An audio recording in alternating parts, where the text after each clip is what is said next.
Përshëndetje miq, sot do të tregojmë sfidat në periudhën e nxehtësisë së verës lidhur me kulturat e mbjella. Temperaturat e nxehta shpesh na kapin të paprgatitur, duke bërë që bimësia të na vëshet e të thahet. Pavarësisht se sa e nxehtë është stina e verës, ka disa masa të thjeshta që mund të marrin për të zbutur nxehtësinë dhe për të mbrojtur kopshtin. Shumica e kulturave bimore dhe shkurreve vendase mund të rezistojnë të nxehtët pa u dëmtuar. Megjithatë, bimët me rënsi përfaqësore të cekta mund të rezistojnë stresit të nxehtësisë ekstreme. Disa mënyra për të mbrojtur bimën nga temperaturat ekstreme. Praktikoni mulçerimin, mbulimi i rrënjve me bimë të thata. Për të mbrojtur bimën nga temperaturat e larta apo dhe shumë të ulta, mbulojmë pjesën e bimës që është në kontakt me tokën. Ky proces mbron tokën nga rrezatimi i lartë diellor, duke ulur temperaturën në sipërfaqe.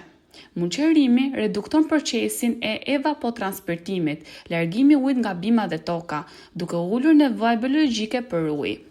Ujitni bimët e kopshtit tuaj herët në mëngjes. Temperaturat e larta thajnë tokën duke hidratuar bimën. Bima e humbet ujin dhe nga gjethet.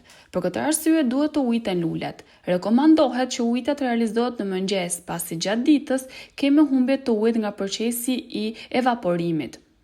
Përdorni mbulesa mbrojtëse.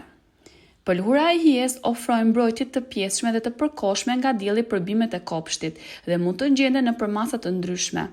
Pëlhurat e hijes mund të bllokojnë dritën e diellit nga 25 deri në 90%. Bimët e ndjeshme ndaj të nxehtit si sallatë e jeshile u nevojitën 50 deri në 60% hije, ndërsa bimët më tolerante ndaj të nxehtit si kungulli u nevojitën vetëm 30% deri në 40% hije. Mbani lëndinat të paktën 3 cm të larta. Duke shmangur perin e bare, gjatësia do të na ndihmojnë të mbajmë bimët në hije. Hijezimi i shtuar nga lënia e barit më të lartë se zakonisht do të ndihmojë në ruajtjen e lagështirës së tokës. Dhe ndërsa po mendoni për mënyra për të mbrojtur kopshtin tuaj gjatë një vare të nxehtë, mos harroni të vendosni pak ujë përzojsht. Faleminderit për vëmendjen tuaj dhe shihemi herës tjetër.